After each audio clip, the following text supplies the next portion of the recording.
rien de bien.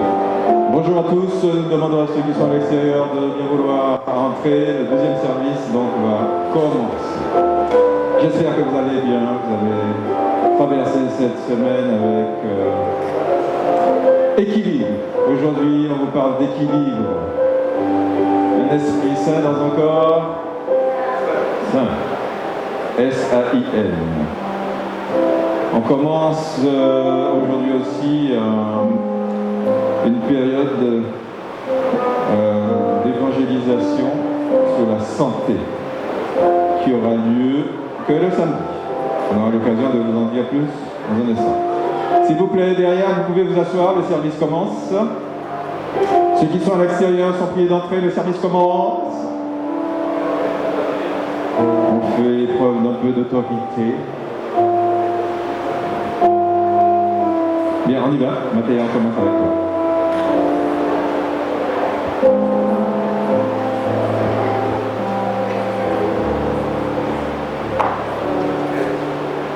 L'apôtre Paul nous rappelle ceci ce matin. Ne savez-vous pas que votre corps est le temple du Saint-Esprit qui est en vous, que vous avez reçu de Dieu et que vous ne vous appartenez point à vous-même, car vous avez été rachetés à un grand prix.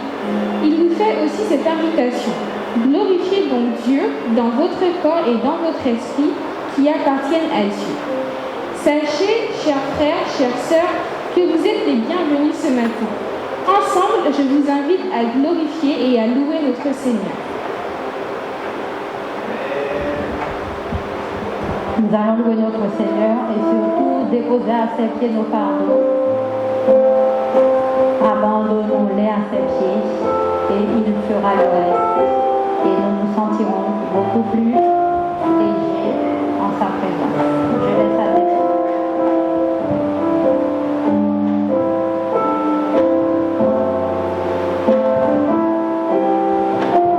Je vous invite à chanter ensemble avec nous.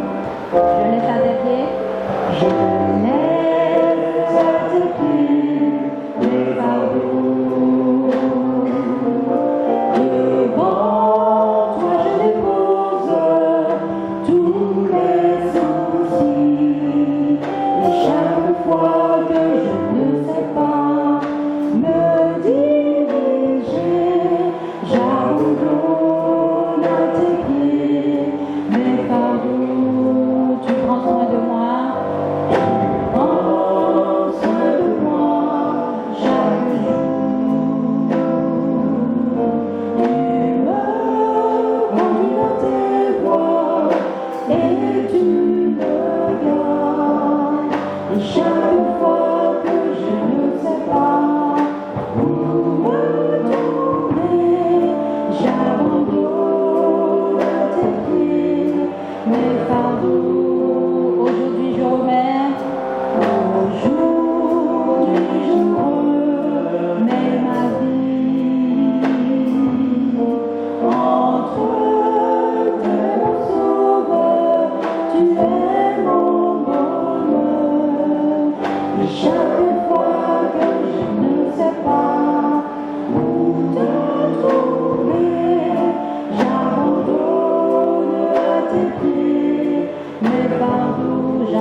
Nous allons nous souhaiter bon sabbat en chanson.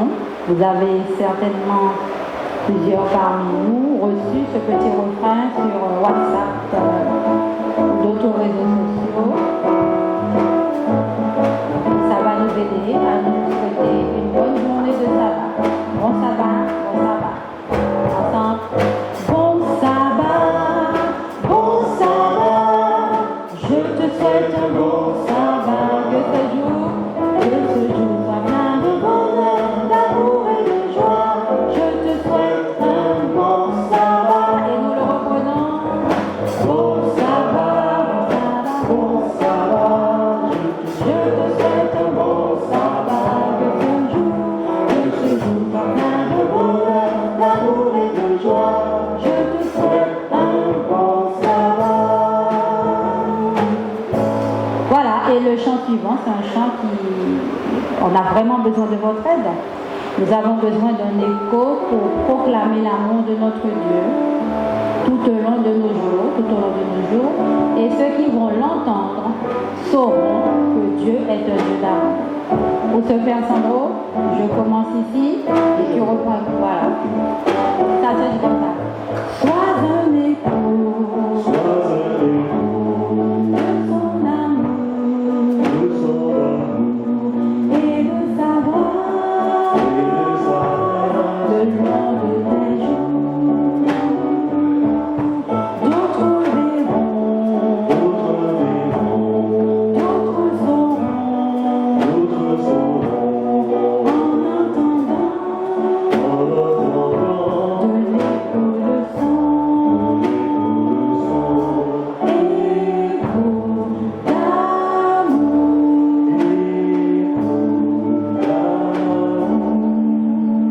Pas difficile, n'est-ce pas?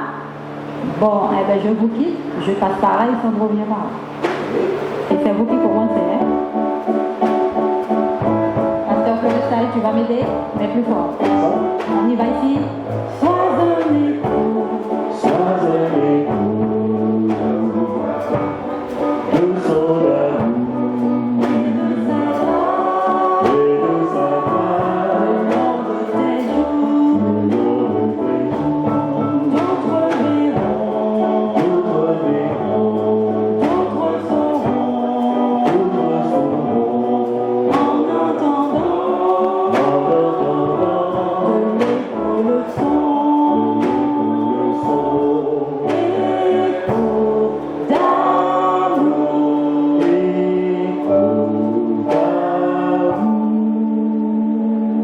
Merci.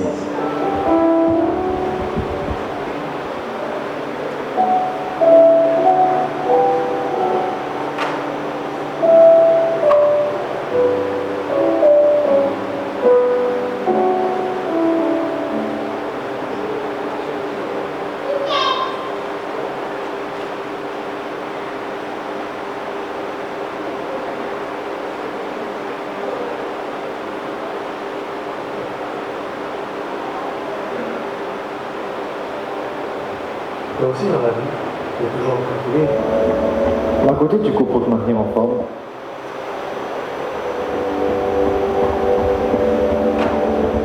Toi aussi, dans la vie, tu es toujours en train de courir.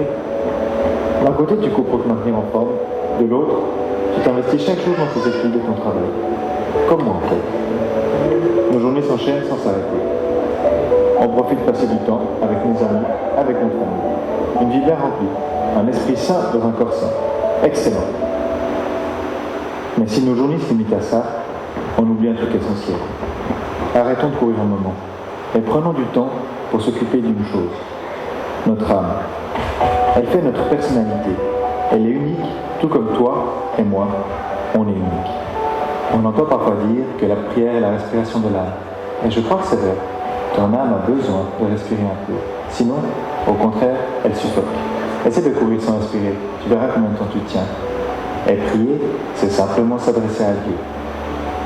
Tu peux le faire partout et n'importe quand. En plus, ça coûte rien et ça peut rapporter beaucoup. Le dit les livres. Et comme moi, tu comprendras que Dieu est le seul à pouvoir donner un vrai sens à ta vie. Commence aujourd'hui. Respire un coup.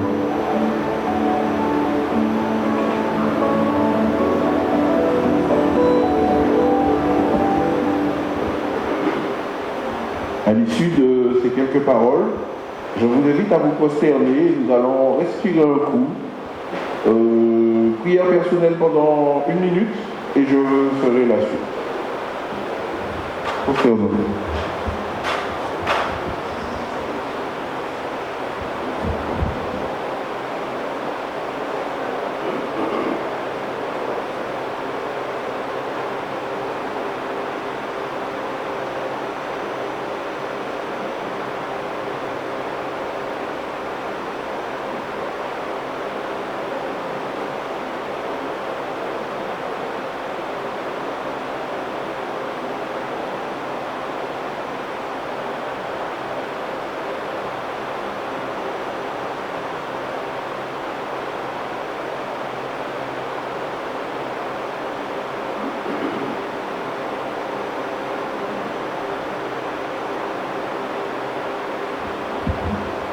Grand Dieu Tout-Puissant, nous voici ce matin prosternés devant toi afin de te rendre toute la gloire, l'honneur qui t'est dû. Nous sommes venus ici ce matin afin de te rencontrer. Nous sommes venus aussi afin de ressentir la chaleur de nos frères et sœurs. En ces temps où la distance est de rigueur, mais nous te demandons de nous préserver, Seigneur, de tout danger, tout malheur, tout accident. Nous te prions pour ceux qui sont déjà là et ceux qui sont en route, veuillez les garder. Bénis ceux qui n'auront pas à ton programme, et que tout ce qui sera dit ce matin puisse être de nature à nous rapprocher plus près de toi. Seigneur, nous te demandons de continuer à nous bénir et à nous préserver. Garde tous en ce matin. Nous t'avons prié au nom de ton Fils Jésus, et que toute gloire te revienne au siècle des siècles. Amen.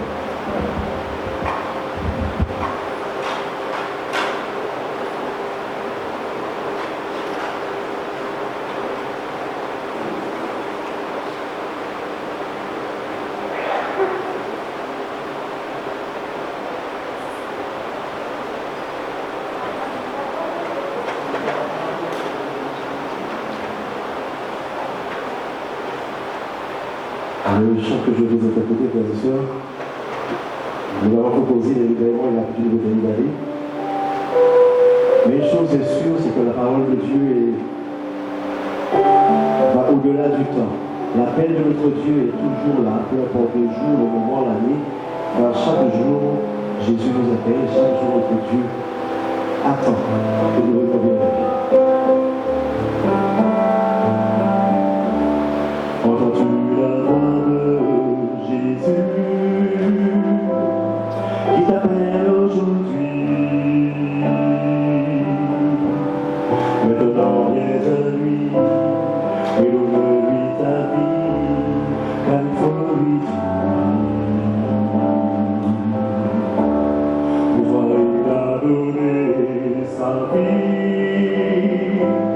pouvoir il s'est sacrifié. Il t'a toujours aimé, il veut te sauver, tu n'as qu'à lui dire oui. Depuis longtemps il t'appelle, il te dit fais à moi.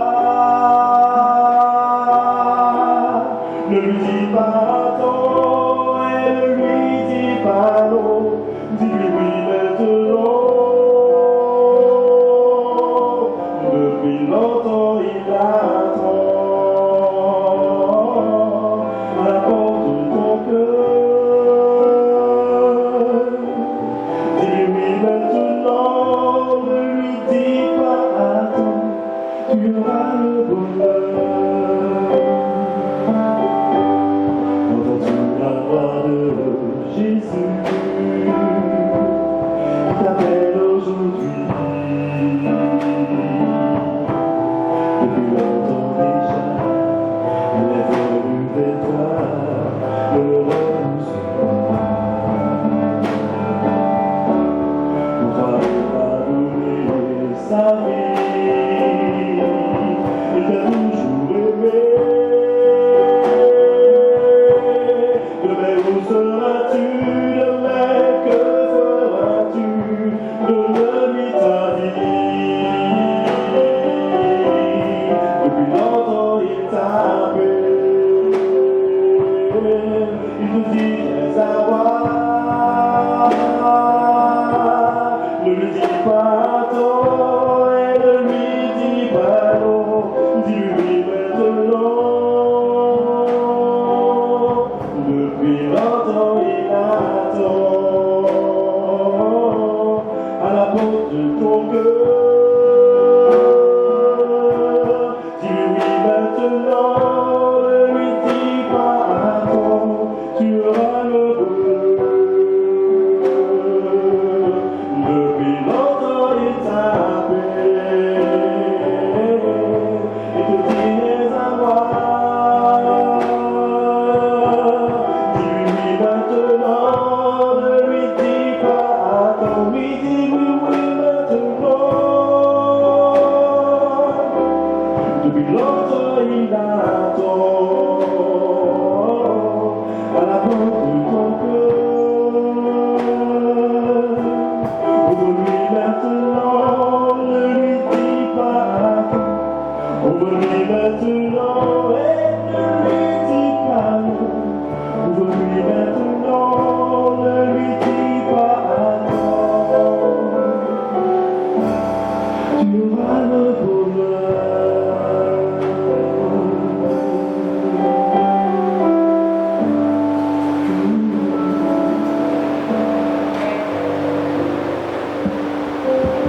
à lire Deutéronome 8, verset 3.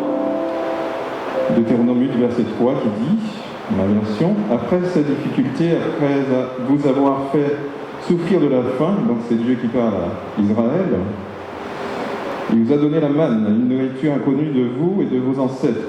De cette manière, il vous a montré que l'homme ne vivra pas de pain seulement, vous connaissez ce verset, mais de toute parole qui sort de la bouche de Dieu, ou dans ma version, de toute parole que Dieu prononce. Dieu nous appelle à être équilibrés, des gens équilibrés. Le déséquilibre discrédite en effet la vérité et fait souvent plus de dommages que le mensonge. Choisissons d'être des personnes équilibrées selon la parole, car c'est elle qui nous enseigne toutes choses. Aujourd'hui, Jonathan va nous assurer, il va nous prodiguer, n'est-ce pas, la parole de Dieu, afin de nous équilibrer pendant 20 minutes.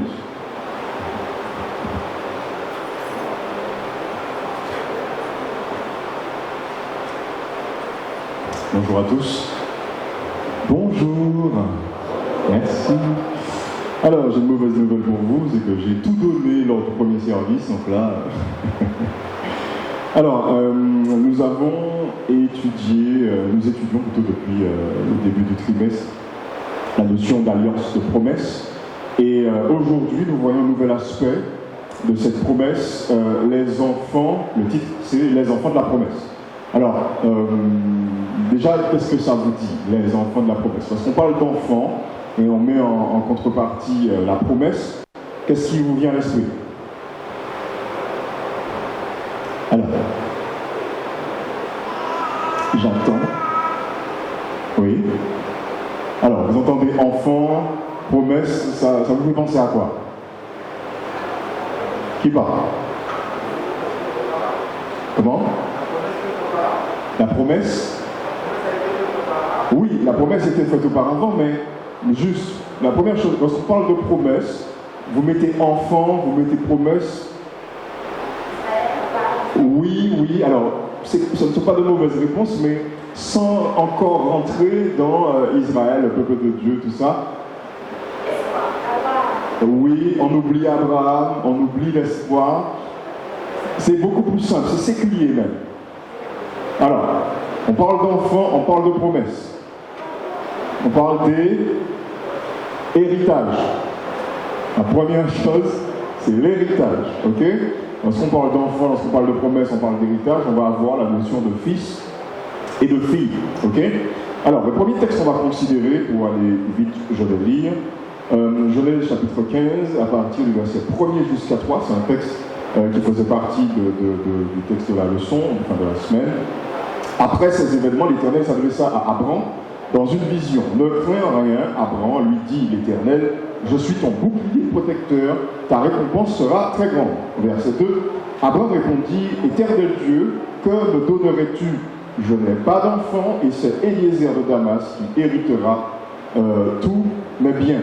Tu ne m'as pas donné de descendance, poursuivit-il, donc c'est Abraham qui parle, et c'est un serviteur attaché à mon service qui sera mon héritier. Alors, est-ce que quelqu'un peut replacer un peu le contexte de ce verset? Juste avant, qu'est-ce qui s'est passé?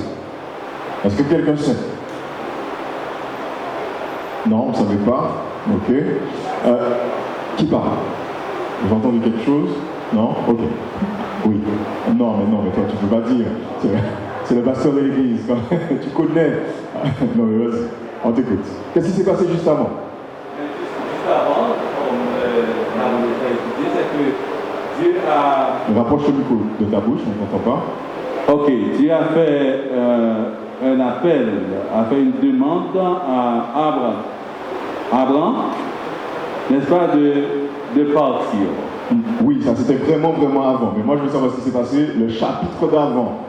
Avant que Dieu ne se révèle à lui en songe, il s'est passé quelque chose. Ah ben finalement il ne sait pas. Alors, est-ce que quelqu'un sait? J'essaie de me retrouver. Ouais. Eh bien, si tu veux, donne les 10 ça. Personne ne sait? Donne les 10. Il sait? Oui, il y a une bataille. Laquelle?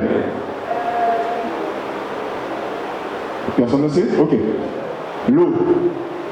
Lot avait était prisonnier, voilà, et en fait Abraham avait monté un petit commando pour pouvoir aller le libérer, d'accord?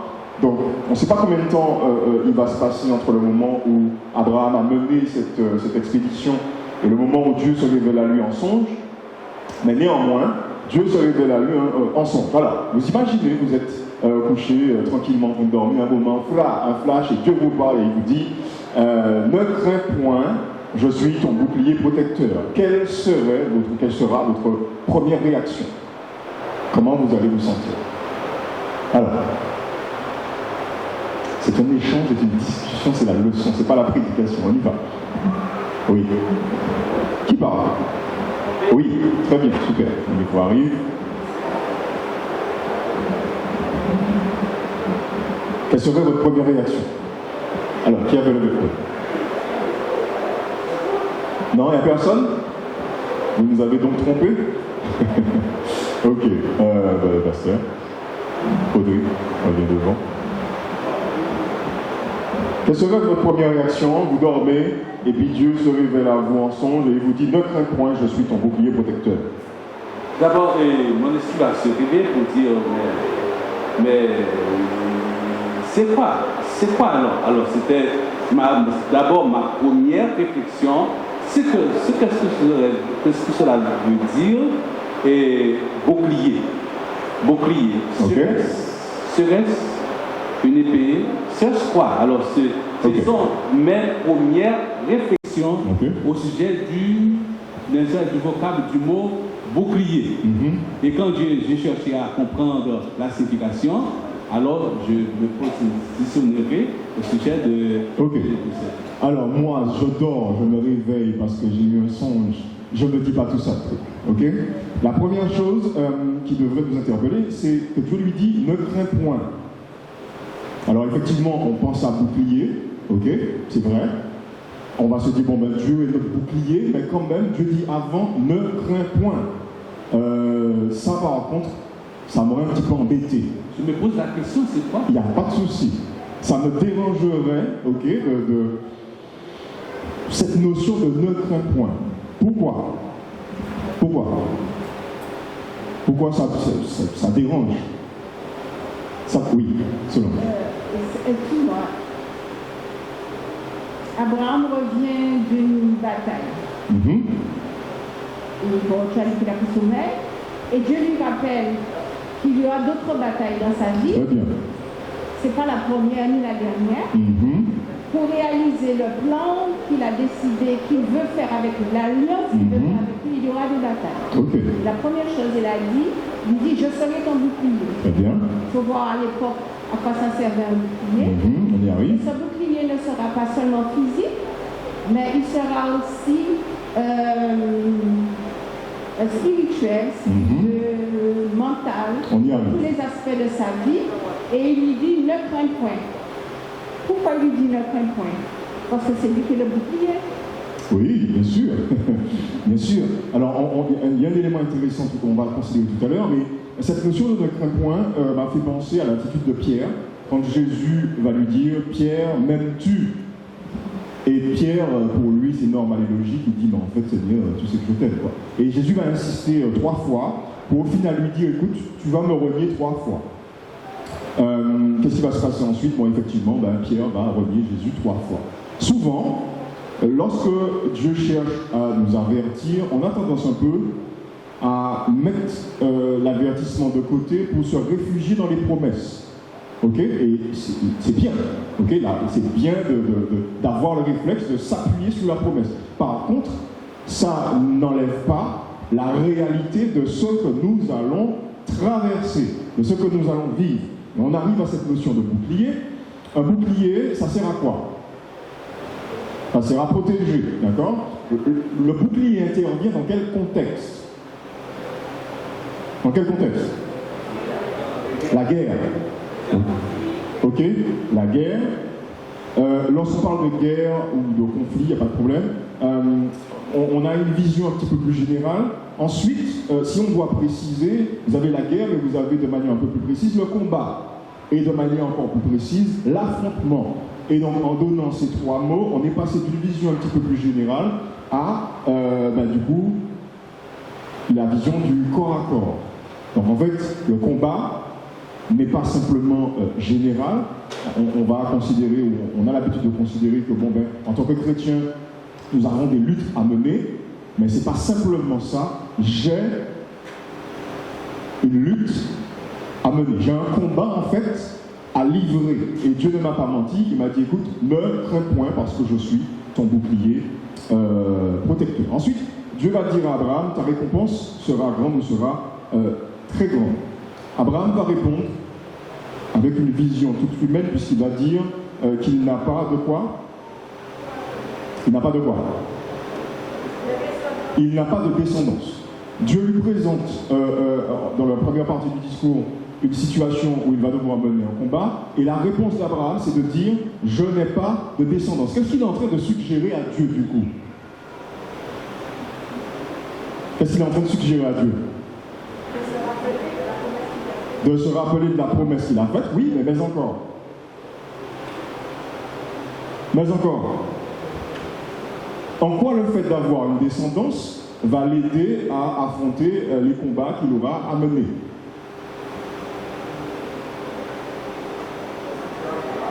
Comment? Pourquoi se battre, en fait? Peut-être la question qui peut se poser, c'est pourquoi se battre si personne après n'en bénéficie?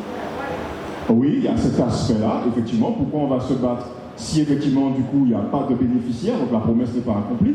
Mais il y a aussi un aspect un petit peu plus pragmatique. Mais en fait, plus on est de fous, plus on rit. C'est-à-dire que pour pouvoir mener un combat, il faut une armée nombreuse. La vision d'Abraham reste quand même une vision humaine. Alors, ce que je dis, on peut le comprendre dans la réponse qu'il donne.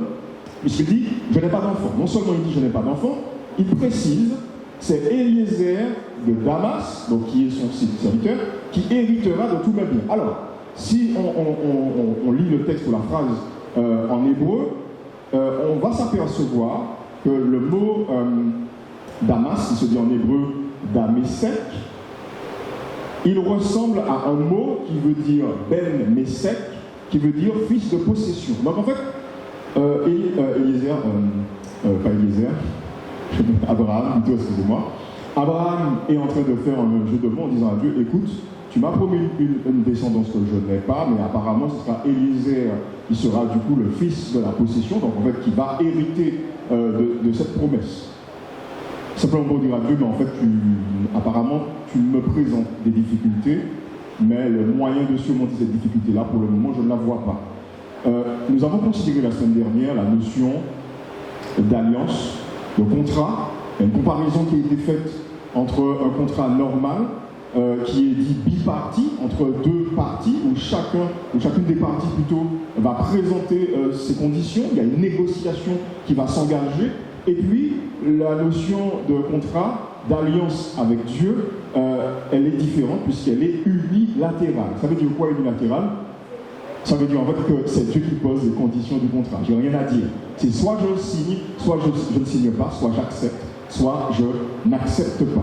Ce qu'il y a de bien avec cette notion de contrat unilatéral, c'est qu'au final, Dieu ne va pas tenir compte, en fait, de notre positionnement. Il nous demande de signer le contrat. À partir du moment où le contrat est signé, il accomplit sa promesse. Abraham, à ce moment-là, il n'y croit pas, d'accord? Sa femme non plus, puisqu'elle fera la remarque, elle va se moquer. Elle va se moquer de cette notion qu'elle aura un enfant. Dieu aurait pu dire, bon, mais écoutez, comme vous ne croyez pas, allez, on laisse ça tomber, je vais voir quelques d'autres. Non, Dieu va aller au bout de sa promesse. Un autre élément intéressant qu'il fallait considérer, c'est dans Genèse 28. Genèse chapitre 28, au verset 14. Genèse 28, verset 14. Elle sera aussi nombreuse que la poussière de la terre. Elle étendra son territoire dans toutes les directions, vers l'ouest et l'est, vers le nord et le sud. Par toi et par elle, toutes les familles de la terre seront bénies. Toutes les familles de la terre seront bénies. Qui peut me donner le contexte de ce verset? À qui est-ce qu'on parle? À qui on parle? Alors, qui dit Abraham? À qui on parle? Oui, ok. On ne parle pas Abraham, on parle à Jacob. Très bien. Je vais lire un deuxième texte qui se trouve dans Galates au chapitre 3 et puis après on va revenir dessus. Galates chapitre 3, à partir du verset 27 jusqu'au verset 29. Car par la foi en Jésus-Christ, vous êtes tous fils et filles de Dieu. Car vous tous qui avez été baptisés pour Christ, vous vous êtes revêtus de Christ. Il n'y a donc plus ni juif ni non-juif, il n'y a plus ni esclave ni homme libre, il n'y a ni homme ni femme, unis à Jésus-Christ, vous êtes tous un. Si vous lui appartenez, vous êtes la descendance d'Abraham et donc aussi les héritiers des biens que Dieu a promis à Abraham. Alors, on revient sur le texte de Genèse 28, verset 14. Qu'est-ce qu'on remarque à ce moment-là? Comment est la promesse? La promesse est transmissible. Ok? On est passé d'Abraham pour arriver jusqu'à Jacob. Il y a un élément qui est intéressant. Nous avons vu la semaine dernière que Dieu avait changé le nom d'Abraham en Abraham. Ok? Et quand vous lisez le texte de Genèse 28, verset 14, ensuite vous allez voir que Dieu va changer le nom de Jacob en Israël. Ok? C'est une notion qui est importante. Dans Galates, excusez-moi, Paul va reprendre cette notion, puisqu'il va tout simplement dire que nous allons revêtir Christ, mais surtout la conséquence, ce sera quoi? Qu'il n'y aura ni juif, ni non-juif, ni homme, ni femme, ni esclave, ni homme libre. Et donc, une notion importante apparaît, c'est celle de la postérité, oui, mais encore celle de l'identité. En fait, nous découvrons que celui qui fait alliance avec Dieu, eh bien, Dieu change son nom parce qu'il change de père, il change de nom, il change en fait de destinée. Alors, il faut remettre le verset dans son contexte, aussi bien dans l'Ancien Testament que dans le Nouveau. Dans l'Ancien, effectivement, c'est Dieu en fait qui change le nom. En tout cas, pour les grands auteurs de la Bible, les grands personnages plutôt de la Bible, c'est Dieu qui change le nom des hommes et il change leur vie à ce moment-là. Ils étaient destinés à quelque chose de bien précieux. Vous donnez un nom par rapport aux circonstances de votre naissance. À un moment donné, Dieu intervient et il dit ta vie va changer. C'est la même chose qui se passe dans le Nouveau Testament, c'est ce qui est présenté où lorsque je fais alliance avec Dieu, ma destinée, elle va changer, mon nom va changer. Alors, la question qui me vient, c'est qui êtes-vous? Qui êtes-vous? Avec ce nom qui a changé, qu'est-ce que ça fait de vous? Et qu'est-ce que cela implique? C'est une vraie question qui demande une réponse. Alors, le changement de nom, qu'est-ce que ça implique? Rapidement, on n'a pas beaucoup de temps. Non, vous ne savez pas? Alors, vas-y. Oui, en fait, je suis déclaré, je suis un enfant, enfant de Dieu. Qu'est-ce que ça implique pour toi? Donc, le fait que mon identité a changé, et je porte le nom de Dieu, comme il est précisé aussi dans l'Ancien Testament. Et par suite, je deviens héritier. Héritier et co-héritier, n'est-ce pas, de Christ par la promesse qui a été faite. Ok. Tu voulais dire quelque chose? Créature. Si quelqu'un est en Christ, oui. il est une nouvelle créature. Super. Les choses anciennes sont passées. Voici toutes choses sont devenues nouvelles. Ok. Alors, on garde ça. Je vous propose un nouveau texte en Genèse 18, au verset 18. Il deviendra l'ancêtre d'un peuple grand et puissant et une source de bénédiction pour tous les peuples de la terre. Ok? Alors ici, on nous présente la notion d'une grande nation, une nation grande et puissante. Si nous sommes tous issus du même arbre généalogique, qu'est-ce que ça veut dire? Qu'est-ce que ça veut dire? Avant de parler d'arbre généalogique, je voulais parler d'identité. En fait, c'est comme si Dieu nous adoptait et il nous réhabilite de notre état de pécheur. Il nous donne un nouveau statut. Et c'est ce qu'il y a de bien. Très bien. Alors, continue. si maintenant nous sommes issus, donc nés en Christ, donc nous sommes issus du même arbre généalogique, d'accord? Qu'est-ce que ça veut dire? Qu'est-ce que ça veut dire? J'ai entendu. On est frères et sœurs. On est frères et sœurs. Très bien. Alors, le texte parle d'une nation, d'une grande nation. Donc, si je reprends un terme qui est utilisé couramment maintenant, on parle de frères et sœurs, on parle d'unité nationale. Moi, j'irai plus loin, je parlerai d'unité ecclésiale, on partage la même foi. Mais j'irai encore plus loin, je parlerai d'unité locale, parce qu'on parlera de notre Église. Et si je parle d'unité locale, ma question est, puisque je suis votre frère, puis-je compter sur vous? Est-ce que je peux compter sur vous? Alors, puis-je compter sur vous? Est-ce que vous êtes sûr de ça? Maintenant, si je peux compter sur vous, jusqu'où je peux compter sur vous? Jusqu'où je peux compter sur vous? Parce que c'est facile de me dire je peux compter sur vous, mais si à la fin du service, je viens vous voir pour vous demander quelque chose de bien précis, est-ce que réellement je pourrais compter sur vous? Parce que nous sommes frères et sœurs. Donc je pourrais normalement, et je devrais me comporter avec vous, comme je me comporte avec ma sœur et avec mon frère. Ok? Donc très bien. Donc à la fin du culte, on va régler ça. Et je vous invite à vous rapprocher les uns des autres, puisque nous pouvons compter sur nous. Alors, il y a cette notion de sentiment, d'appartenance, qui va poser plutôt la base de cette alliance. Mais s'il y a unité, il y a cette notion de puissance, puisque une nation grande est puissante, donc la notion de puissance, elle apparaît dans quel but? Pour quelle raison est-ce que Dieu veut faire de son peuple un peuple puissant? Alors, Le représenter. Pour le représenter. De quelle manière? De quelle manière est-ce que je manifeste la puissance de Dieu? En démontrant sa puissance en nous, enfin, Alors, en démontrant sa puissance en nous, mais comment? comportement, Comment? notre comportement. Ouais, mais bon, je ne sais pas si c'est puissant, ça. C'est si tu agis comme Dieu. Il y a des gens qui ne sont pas pratiquants comme nous et qui ont un bon comportement. On n'a pas l'exclusivité du bon comportement. Alors, C'est pour montrer que c'est l'amour de Dieu qui change. Que c'est oui, l'amour qui il change, n'y a pas de que problème sa pour ça. puissance. Mais la notion de puissance, elle n'est pas négligée. Regardez dans l'Ancien Testament, vous allez voir que Dieu est puissant.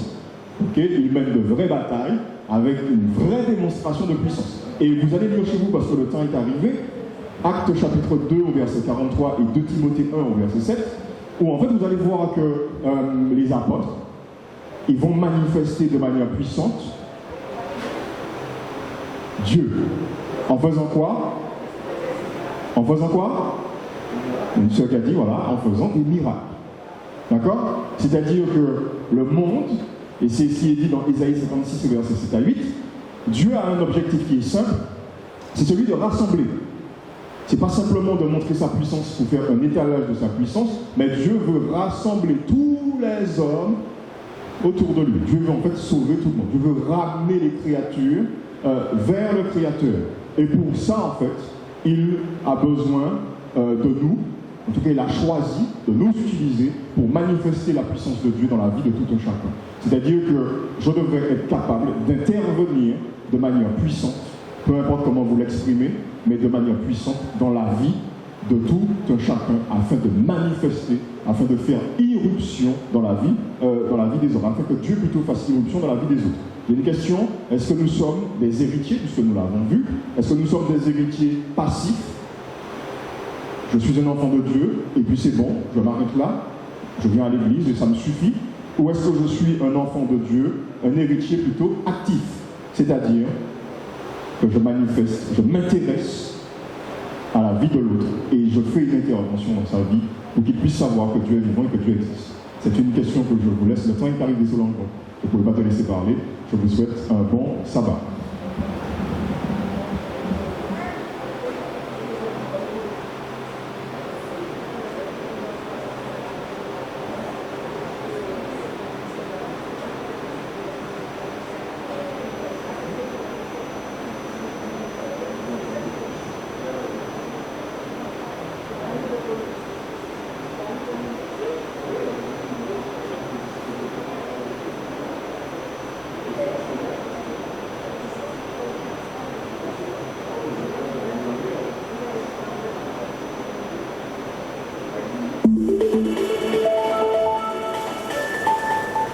Bulletin d'information adventiste. Annonce de la mission adventiste de la Guyane.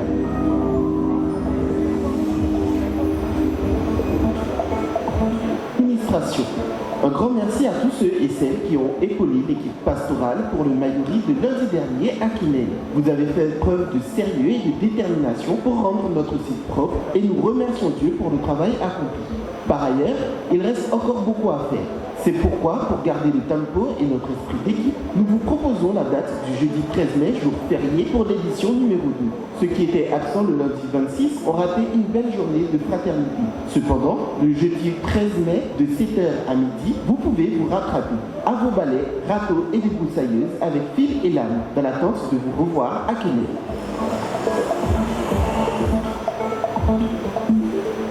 D'un commun accord, persévérer dans la prière. Acte 1, verset 14. Nous aussi, comme les premiers chrétiens, soyons ensemble pour prier. Chaque mercredi à 19h sur une plateforme unique, du mercredi 5 2021. Chaque deuxième dimanche de 6h à 7h à partir du 9 mai 2021. Les identifiants des réunions Zoom sont sur les fiches d'annonce de la mission. Radio Joie de Vie. À partir du dimanche 9 mai 2021, la radio Joie de Vivre donne la parole au livre des Actes des Apôtres. La parole aux Actes, une émission présentée par l'association pastorale de l'église adventiste du 7e jour de la Guyane. En direct, tous les dimanches de 17h30 à 19h sur les ondes de la RJV et sur le Facebook Live RJV. Faites vivre cette émission en posant vos questions en direct au 05 94 31 29 0. Écoutez et faites écouter cette émission. Librairie Les Délices de la Vie. Nous portons à votre connaissance l'arrivage du livre Fortifie-toi et prends courage à la librairie Les Délices de la Vie. Ministère de Communication. Le département des communications souhaite développer l'évangélisation numérique. Pour ce faire, nous souhaitons former membres qui le souhaitent à l'utilisation des outils numériques. Des sessions de formation seront réalisées prochainement. Merci de vous rapprocher de votre responsable des communications afin d'avoir la liste des formations proposées et réaliser votre préinscription.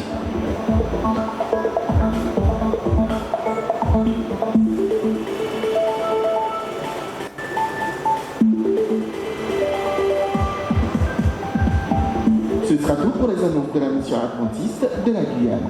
Nous voilà donc à la fin de notre bulletin d'information. Merci de nous avoir écoutés. La radio Joie de Vivre vous souhaite un bon sabbat. Je souhaite également rajouter que pour tous ceux qui souhaitent faire des dons pour la construction du carvet et la rénovation du foyer, vous pouvez vous rapprocher de moi à la fin du service, je vous donnerai les endroits. Continuons avec les annonces locales. Études bibliques.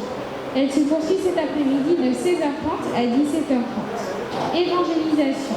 Pendant tous les sabbats des mois de mai et de juin 2021, venez découvrir le plan merveilleux de Dieu pour notre bien-être.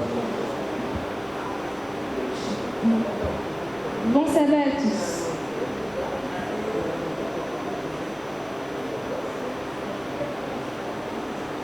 Je vous invite à écouter Monique pour avoir plus d'informations sur la campagne, le plan merveilleux de Dieu pour notre bien-être. Moi, je suis pas Monique, je suis Eliezer. Je vais poser à Monique quelques questions. Vous voulez bien? Je vais l'interviewer. Vous voulez bien? On est ensemble. Monique, donc il y a un effort, c'est quoi le thème vraiment? Voilà, alors la série de conférences, Mathieu l'a dit, c'est le plan merveilleux de Dieu pour notre bien-être. Alors pourquoi? C'est parce que nous sommes en Covid-19. Vous êtes au courant qu'il y a une épidémie qui s'appelle Covid-19? C'est ça, s'il y a les masques, c'est que vous êtes au courant. Donc, à cause de cela, on voit que tout le monde, effectivement, s'occupe de sa santé. Il y en a qui donnent des recettes de plantes, de médicaments. On va voir son pharmacien. On est même devenu amis avec son pharmacien et son médecin. Et bien, c'est pour cette raison que tout au long des mois de mai et juin, nous avons cette série de conférences qui nous aidera à développer les 8 habitudes saines que Dieu nous a données à travers sa parole pour être en bonne santé. Ok, un sujet d'actualité. Alors, comment ça va se dérouler pratiquement? Alors, ce sera tous les samedis jusqu'en mai et juin. Le matin, on aura la partie spirituelle, puisque Dieu tient compte de notre santé spirituelle. Et l'après-midi, nous aurons des ateliers pour le côté pratique. Ok, qu'est-ce qu'on peut trouver dans ces ateliers justement? Alors, des ateliers, nous aurons des professionnels de santé qui seront là pour nous donner des conseils et des informations pour nous aider à mettre en pratique ces habitudes. Et chaque semaine, justement, nous aurons une habitude à découvrir et un défi à relever pendant toute la semaine. Et chaque semaine, il y aura une nouvelle habitude, sans oublier de mettre en pratique les autres habitudes. Le défi, tout le monde est concerné alors? Oui, voilà. Donc, quand je dis nous aurons, je parle à tous ceux qui sont présents ce matin et à leurs amis aussi, puisqu'on a des invitations à leur remettre aussi. Ok, est-ce que vous êtes prêts pour certains défis, mes chers frères et sœurs? Du genre dormir très tôt, faire du sport, ça commence, c'est dur hein, déjà pour faire. Hein.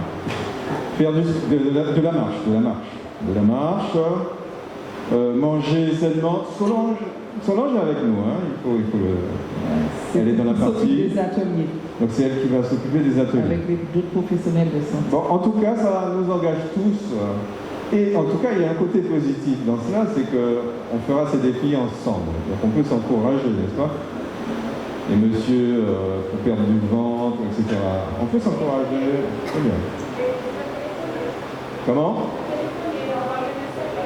Ah oui, on peut s'encourager justement, par téléphone, par WhatsApp, etc. Bien, est-ce qu'il y aurait quelque chose à dire? Oui, donc les invitations, vous les aurez à la sortie, sinon par numérique. Ok, Denis fera un plaisir de mettre sur le groupe, donc JIA, la version numérique, et si vous voulez, personnellement, contactez Denis. Très bien, merci et bonne fête, ça va? Ça va. Esprit Saint dans un corps saint. Là-dessus, il n'y a pas de magie, il n'y a pas de mystère. Le fait de pouvoir prendre soin de son corps, de faire régulièrement de l'exercice, ça permet de nous mettre dans des bonnes conditions pour réussir. Donc ça passe par plusieurs choses. Ça peut passer par, déjà premièrement, faire une activité physique régulière. Le fameux, je préfère les escaliers aux ascenseurs, ou je préfère marcher que prendre les transports pour quelques stations ou quelques mètres. Ça passe par tous les matins faire une routine sportive. Donc si vous arrivez seul, vous cherchez sur internet et vous trouvez une solution, donc des exercices à faire tous les matins, des exercices à faire tous les soirs, ça dépend de quels sont vos objectifs. Et par rapport à l'hygiène alimentaire, ce qu'on mange, ça a un impact sur l'intérieur et sur l'extérieur. Donc savoir qu'à un moment donné, il faut savoir faire des choix. Est-ce que je diminue le sucre, manger de meilleures graisses, et essayer de diminuer la viande, parce que la viande tous les jours, ce n'est pas bon. Donc s'entourer de personnes, se renseigner sur internet, ou faire appel à des professionnels qui nous aideront à avoir un esprit sain dans un corps sain. À demain, au revoir.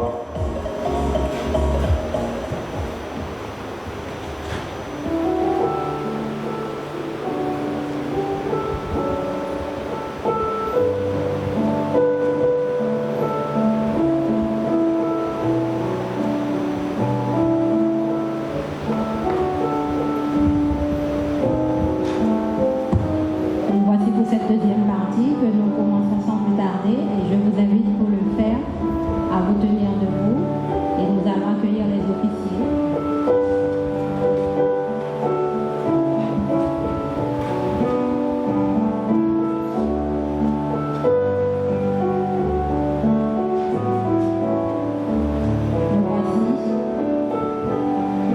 Nous voici.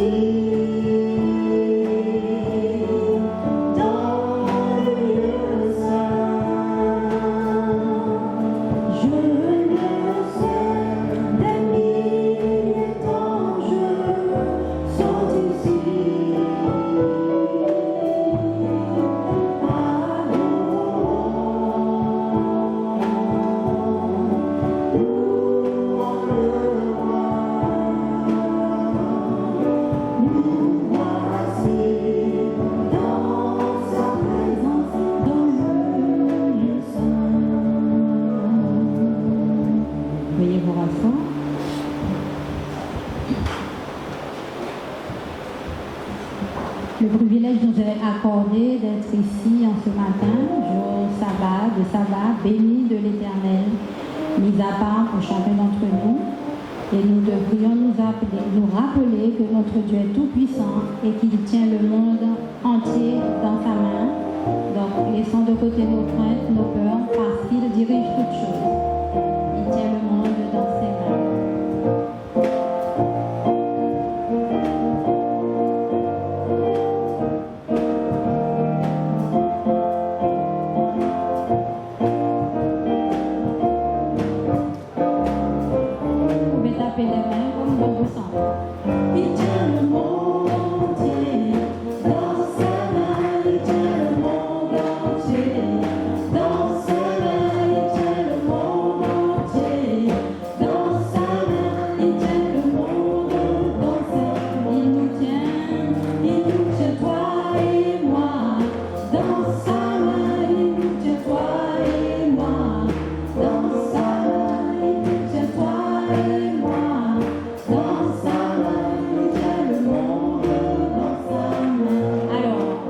on peut continuer à jouer. Vous tapez des mains, ce sera tap. Tap, tap, tap, tap. Voilà. Il tient le monde entier dans sa main. Il tient le monde entier dans sa main. Il tient le monde entier dans sa main. Il tient le monde dans sa main. Il nous tient toi et moi dans sa main. Il nous tient toi et moi dans sa main. Il nous tient toi et moi dans sa main. Il tient le monde dans sa main. On va continuer dans sa main. Il tient le monde. Il tient le monde dans sa main. On va continuer à exalter notre Seigneur ensemble avec ce chant. Célébrons son nom et chantons sa gloire, car son amour s'élève jusqu'au nues.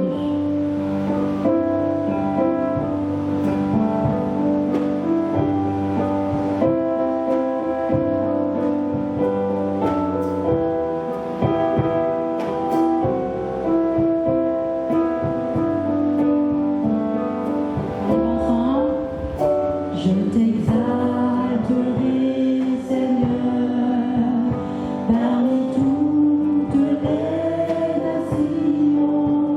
Je célébrerai, je chanterai ta gloire, car ton immense amour s'élève jusqu'aux nues. Ta fidélité jusqu'aux cieux. Seigneur, élève-toi au-dessus des cieux.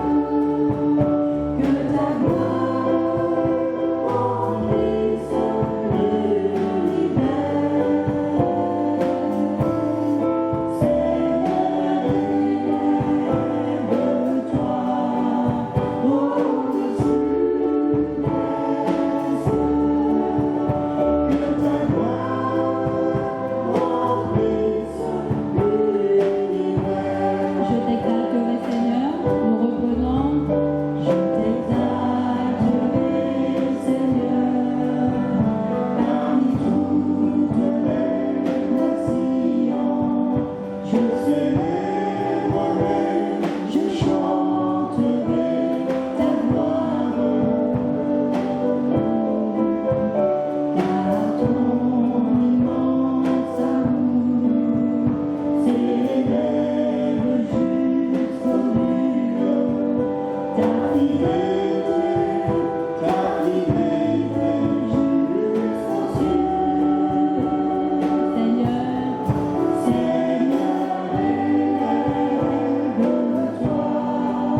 au-dessus des cieux. Que ta gloire remplisse l'univers. Seigneur, élève-toi au-dessus des cieux. Que ta gloire remplisse l'univers. Avez-vous remarqué qu'il manque quelqu'un ici? Non? Non. Si vous regardez bien, il ne manque pas quelqu'un là? Qui? Comment? Patrick, mais bien sûr. Il manque Patrick. Donc la prochaine fois, Patrick, voilà. Pour ceux qui ont bien suivi, c'était bien la réponse, Patrick. Alors, nous allons chanter les paroles du cantique 339. Je vous invite à le faire comme une prière que nous allons faire monter ensemble vers notre Dieu. Pour cela, je vais vous demander de vous tenir debout et de surtout penser aux paroles que nous chanterons.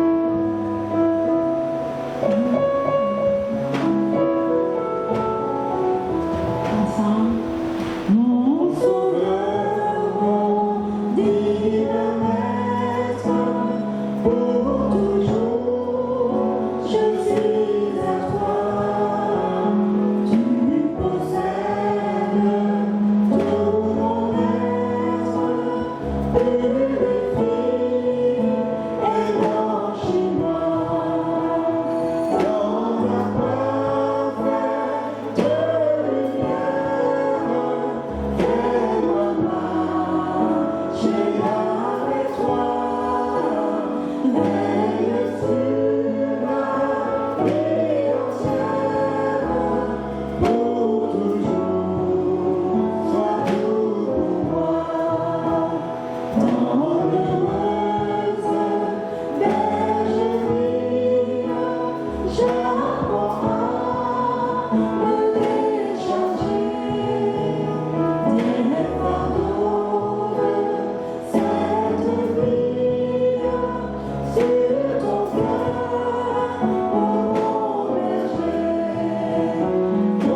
tous ensemble.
Notre Seigneur et notre Dieu, quel choix, quel privilège avons-nous de nous prosterner par devant ta majesté auguste en vue de compter tes bienfaits.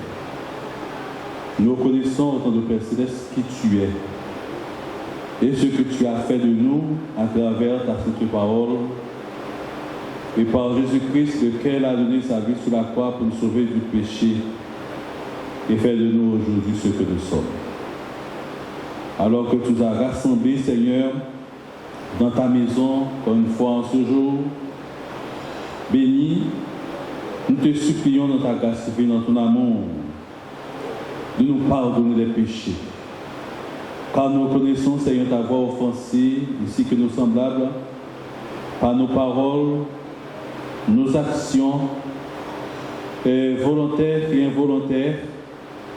Et nous te demandons, autant de Père Céleste, d'avoir pitié de nous. Aie pitié, Seigneur, de chacun de nous à tes pieds, petits et grands, alors que nous sommes comme un livre ouvert. Rien n'est caché devant ta face. Toi qui sondes les cœurs et connais les pensées, toi qui sauves et guéris, nous te demandons, Seigneur, de tourner ta face sur chacun de nous en cet instant et d'agir puissamment en notre faveur, car nous sommes malades. De la plante du pied jusqu'au sommet de la tête, il est en bon état en nous. Et te demandons, Seigneur, toi, le médecin par excellence, de nous visiter, de nous toucher, de nous guérir, soit physiquement, mentalement, moralement, psychiquement et spirituellement. Assure autant de personnes dans trouver cette grâce. Et te demandons, Seigneur, de prendre les rênes de notre vie et que nous ne vivions pas pour nous-mêmes, mais que nous vivions par Jésus et pour sa gloire. Nous voulons en cet instant te présenter ceux qui ne sont pas avec nous et qui sont retenus chez eux pour des motifs que tu connais. Et nous voulons te présenter, Seigneur, ceux qui sont frappés touchés par le deuil. Tu voudrais bien autant de Père Céleste les visiter et de les aider à surmonter ces épreuves, notamment, Seigneur, la famille Clément, Seigneur, laquelle est terriblement éprouvée, ainsi que ton œuvre, ton Église. Nous voulons autant de Père Céleste te présenter, Seigneur, ton Église en évangélisation, ton Église, Seigneur, qui témoigne pour toi, alors que ce mois, ces deux derniers mois, mai et juin, sont retenus, Seigneur, pour ton peuple ici, aux Amandiers, Seigneur, en vue de nous engager à présenter ta parole de vérité, Seigneur, sur la santé. Tu voudrais bien, Seigneur, être avec celui que tu as choisi en vue de mener Seigneur, ces messages, ces actions, et aussi, Seigneur, des professionnels de santé et non, et tous nous autres, Seigneur, qui avons à un moment daté, Seigneur, pour enseigner ce qu'est notre corps, ce qu'est notre esprit, ce qu'est notre âme. Et ce que tu désires, c'est que tu sois, Seigneur, à ce que notre âme tout entier, notre corps tout entier, soit préparé pour le grand jour de ton avènement. Et soit, autant de Père Céleste, avec, encore une fois, l'équipe, et soit, autant de Père Céleste, avec nos amis, nos intéressés, et tu voudrais bien, autant de Père Céleste, les sensibiliser, les motiver, afin de répondre à cet appel. Assiste-nous, Seigneur, bénis-nous, alors que nous t'apportons nos dîmes et nos offrandes. Nous te supplions, autant de Père Céleste, de ta grâce infinie, de les accepter et de les permettre, autant de Père Céleste, de contribuer à l'avancement de ta cause. Tu voudras, autant de Père Céleste, bénir chaque donateur. Et ceux qui n'en ont pas pour ce jour-ci, tu voudras bien, autant de Père Céleste, leur donner les moyens nécessaires afin d'en apporter d'être fidèles à toi. Merci de nous entendre. Merci de faire au-delà même de tout ce que nous aurions pu te demander à cet instant. Nous avons prié par Jésus, auquel soit la gloire, la magnificence dès maintenant et au siècle des siècles. Amen.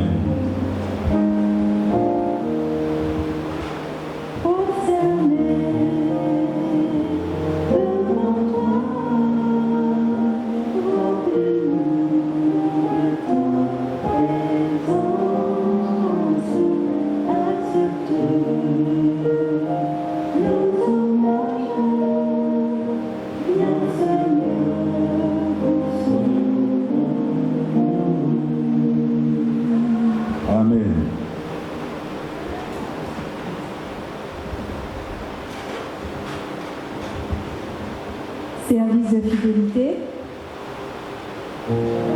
Chacun doit se souvenir que les droits divins priment tous les autres.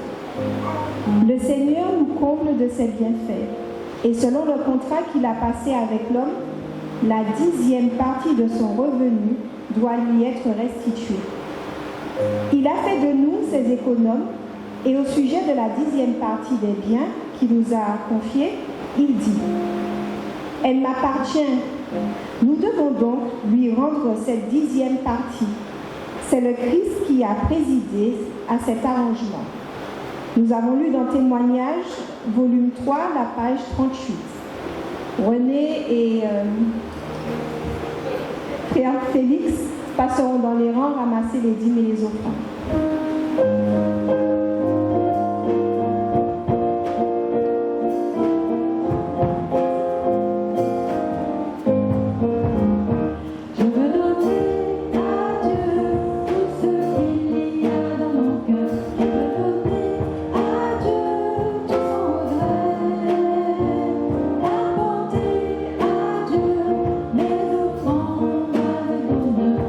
Pouvoir à mes besoins.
C'était le 19 février de 2020. Naissait Elia. Alors, Elia, c'est une fille. Si on s'arrête sur ce prénom, Élie, Dieu, Yahvé.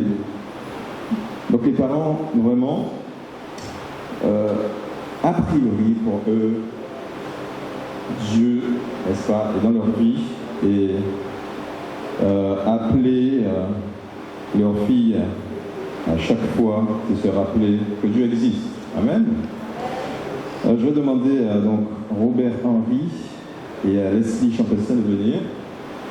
Ici. Nous allons présenter, n'est-ce pas, Elia. Vous connaissez cette tradition que l'Église adventiste a retenue. Nous avons retenu la bénédiction que recèle dans ce mouvement, rappelant ainsi Jésus, n'est-ce pas, tout petit au 8e jour, se présentant ses parents, présentant sacrificateur, et eu traditionnellement cette prière de bénédiction. Nous retenons cette bénédiction qu'il y a dans ce moment. En tout cas, bienvenue à la famille. Je vais vous proposer deux versets rapidement. Proverbe 22, verset 6. Instruis l'enfant selon la voie qu'il doit suivre. Vous connaissez ce verset? Et quand il sera vieux, il ne s'en détournera pas. Si on se base sur la parole de Dieu, on voit que dans ce verset, vous avez un rôle crucial quant au développement de l'enfant, à son équilibre et à son bonheur futur. Vous devez lui transmettre donc de bonnes habitudes dès son jeune âge, et il vous imitera. En tout cas, elle vous imitera. Même si elle s'en éloignerait, je vais vous parler de votre éducation, elle se souviendrait donc plus tard de votre éducation et elle retrouvera le chemin. C'est comme ça qu'on peut aussi interpréter ce verset. Vous avez aussi au-delà de tout cela la responsabilité de conduire à Dieu cet enfant, de lui assurer une éducation pratique de la parole de Dieu, nourrir son esprit de tout ce qui rapproche de Dieu. Et un dernier verset, Matthieu 19, 14 à 15. Et Jésus dit, laissez les petits-enfants et ne les empêchez pas de venir à moi, car le royaume des cieux est pour tous ceux qui lui ressemblent. Il leur imposa les mains et il partit de là. Ce verset nous intéresse, nous tous, membres. Il y a un petit passage qui, il me semble, nous intéresse, et ne les empêchez pas de venir à moi. On pourrait comprendre par là qu'on ne doit pas être une pierre d'achoppement, n'est-ce pas, dans l'éducation de cet enfant. Au contraire, nous devrions entourer et aider ce couple, n'est-ce pas, à éduquer cet enfant, Élie. Est-ce que vous êtes prêts, vous, à vous engager, à les entourer aussi? Amen voudrait dire oui. On est d'accord? Très bien.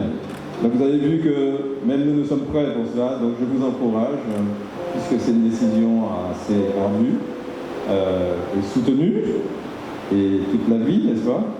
Donc on vous encourage, n'est-ce pas, à baser votre éducation sur Dieu. Et nous attendons aussi votre visite plus fréquente, mais on est là aussi pour vous entourer. Amen. On va inviter le pasteur à venir prier, et comme l'a fait dans la Bible, Jésus a imposé les mains aux enfants. Donc voilà, prier pour cette bénédiction. On va se mettre à genoux, ou on reste debout. On va se mettre à genoux. Okay. Donc, tout en vous invitant, chers frères et sœurs, à vous unir à nous dans cette prière. Nous allons présenter cet enfant, Jean-Louis Elia, et aussi prier en faveur de nos enfants. Nous, en tant que parents, continuer à assumer nos responsabilités envers nos progénitures que le Seigneur nous a confiées. Nous prions, parlons à Dieu. Notre Père qui es aux cieux, encore une fois, nous voici à tes pieds avec la famille Henri pour te présenter l'enfant Elia. Merci autant de Père Céleste d'avoir été avec les époux, notamment la maman Leslie, qui la portais pendant 9 mois et par ta puissance, par ta grâce, que tu lui as permis, Seigneur, de mettre cet enfant au monde pour ta gloire. Reconnaissant dans nos Pères Célestes que tu es le Créateur, le Maître de tout, et ils se sont entendus, consentis de venir en ce jour te présenter, te consacrer, te dédier cet enfant à toi. Mais avant tout, Seigneur, nous te demandons pardon. Pardon pour leurs péchés, pardon au nom de Père Céleste, pour tout ce qui n'avait pas été fait en harmonie avec ta sainte volonté. Et il désire bien, autant de Père Céleste, continuer à te plaire et aussi à se conformer selon ta sainte volonté. Nous te présentons en cet instant autant de Père Céleste. Elia, nous te demandons, Seigneur, de la prendre dans tes bras et qu'elle soit autant de Père Céleste élevée, gardée par toi, et qu'elle puisse se développer physiquement, mentalement, moralement, spirituellement, et de faire d'elle, dès maintenant, autant de Père Céleste, une héritière, une citoyenne de ton royaume. Demandons autant de Père Céleste de veiller jalousement sur cette famille concernée, Robert, ainsi que Leslie, accompagné de Elia. Demandons, Seigneur, que cette famille puisse continuer à prospérer et qu'au sein de laquelle que ceux qui l'entourent puissent voir Jésus-Christ crucifié, que par l'intermédiaire, il puisse amener d'autres à toi et qu'ils soient sauvés au dernier jour. Encore une fois, nous demandons, Seigneur, comme tu l'avais fait pour les enfants du temps que tu étais sur terre, cher Jésus, et nous demandons en cet instant de poser ta main sur la tête d'Elia et de la bénir. Oui, cher Seigneur, nous comptons sur toi. Nous savons que tu es présent auprès de cette famille. Tu n'en tiens pas compte de quoi que ce soit. Nous te demandons encore une fois de lui imposer la main et qu'elle soit bénie par toi. Et de accorder, Seigneur, la sagesse, l'intelligence, le tact, l'amour, la fidélité, Seigneur, pour élever et garder cet enfant. Car aujourd'hui, Seigneur, ils reconnaissent qu'ils ne sont que des tuteurs. Mais c'est toi, Seigneur, qui es le papa, le vrai papa, Seigneur d'Elia. Et tu voudras bien, autant de Père Céleste, être avec les autres parents qui sont dans la salle, les autres enfants qui sont dans la salle, qui également reconnaissent qui tu es. Demande, Seigneur, de les entourer également de ton bras d'amour et que ces enfants soient gardés, que la jeunesse soit gardée, Seigneur, et de grands courants de ce monde. Et que parents, enfants et nous autres, Seigneur, qui invoquons ton Seigneur nom, puissent être prêts quand tu feras ton apparition. Accorde de la joie à tout un chacun, et notamment, Seigneur, à Leslie et Robert, ainsi que les enfants, Seigneur, de t'accueillir quand tu apparaîtras dans ton ciel de gloire et de félicité. Viens nous relever de cette posture avec certitude, Seigneur, que tu acceptes et que tu bénis Elia au nom de Jésus pour ta gloire. Amen. Amen.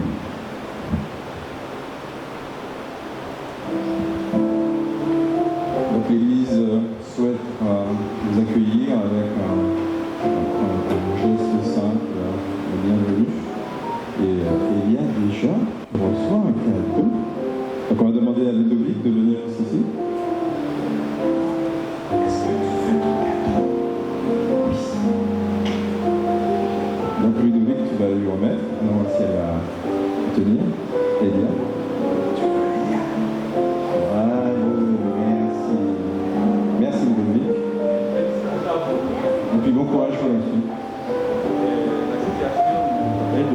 sujet de près, mais le Seigneur vous a déjà touché et que vous avez. D'accord? Eh bien, ok, d'accord. Merci. Le Seigneur vous bénisse.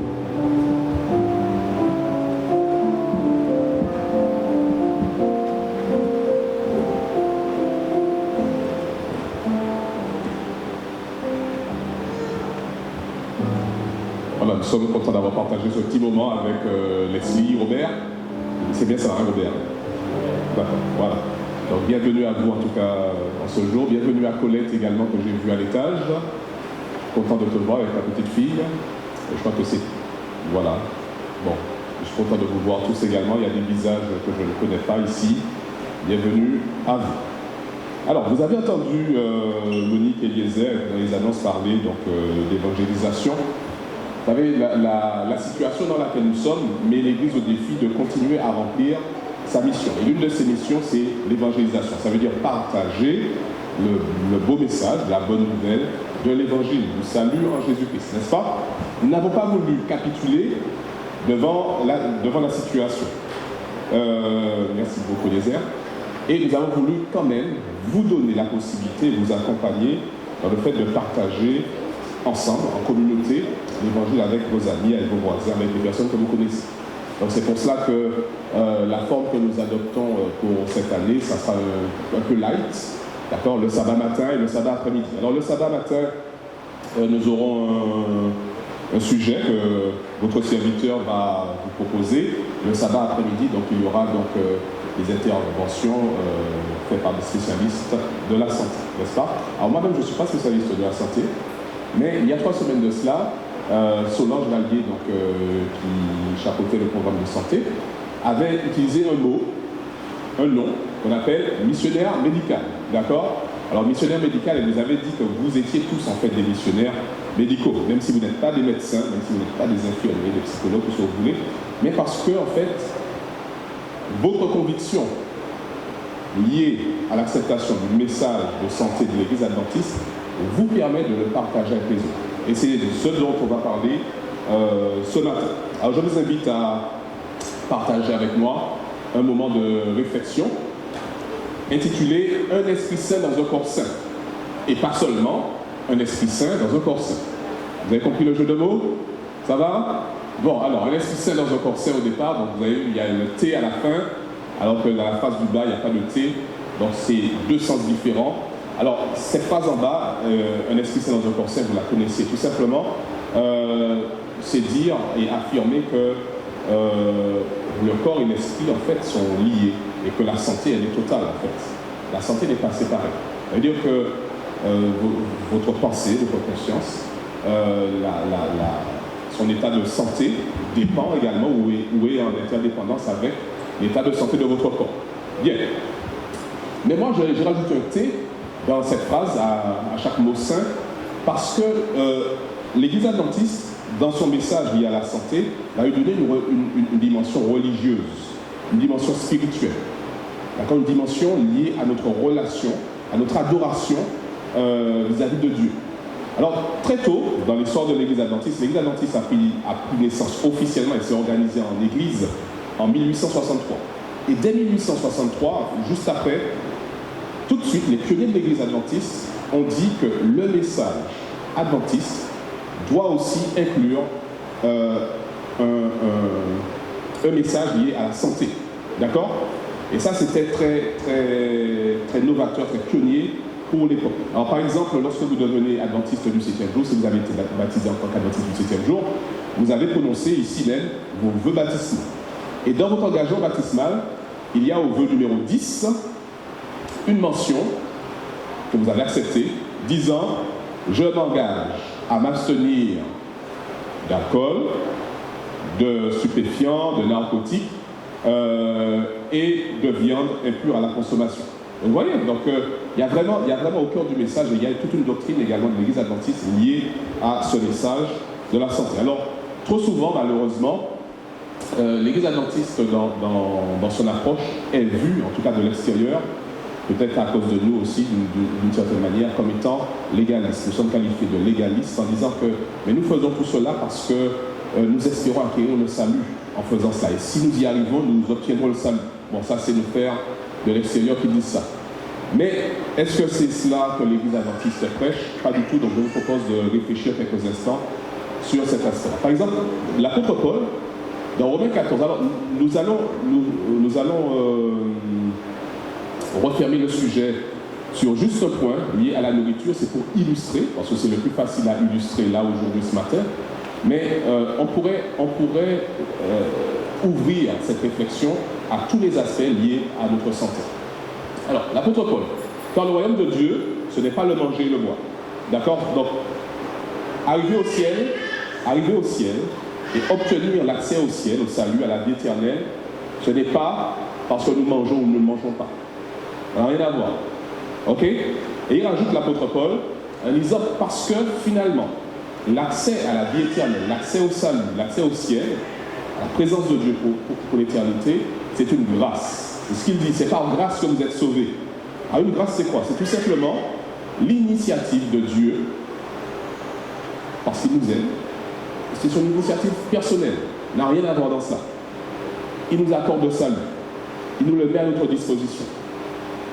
Et ce salut, en fait, nous l'acceptons parce que nous déclarons que nous y croyons. Même si ça paraît fou aux yeux du monde, mais nous disons, nous admettons, nous croyons que Dieu est capable de nous sauver gratuitement dans la personne de Jésus. Et en Jésus, il a tout pourvu pour nous amener au salut. D'accord? L'apôtre Paul, verset 9, il dit, donc ce n'est pas par les œuvres afin que personne ne se glorifie. Donc ça veut dire que ce n'est pas parce que, grâce à votre engagement, l'engagement numéro 10, vous dites, moi je ne consomme pas d'alcool, je ne mange pas de viande pure, je ne mange pas de cochon, d'accord? On est lu en caricature, je ne me drogue pas, etc. Que j'ai le salut. Non, le salut se trouve dans la personne de Jésus et il nous l'est offert, il nous l'offre gratuitement, pardon. Voilà, ça peut fatiguer ce matin. Et donc, à nous de recevoir ce salut par la foi, n'est-ce pas? Nous tendons la main et nous acceptons avec beaucoup de reconnaissance le salut que Dieu nous donne. Donc, dans ce cas, à quoi ça sert à l'Église adventiste de proposer à ses membres de ne pas consommer d'alcool, de ne pas consommer de viande impure? Est-ce que ce n'est pas un anachronisme finalement, puisque ça c'était dans l'Ancien Testament? Vous connaissez le débat autour de ça. Alors, l'apôtre Paul, il est équilibré. Et il faut lire en fait tout ce qu'il dit pour être équilibré. L'apôtre Paul nous dit la chose suivante. Je fais tout à cause de l'évangile afin d'y avoir part. Alors l'apôtre Paul nous dit son expérience. Il a connu Jésus. Et il a voulu le salut en Jésus, l'évangile. Et toute la vie de l'apôtre Paul sera bâtie ensuite sur cet évangile. Tous ses choix de vie.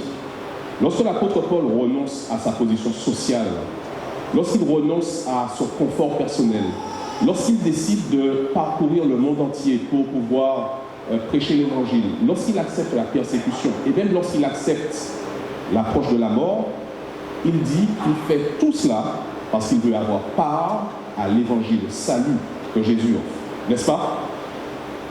C'est un exemple pour nous en fait.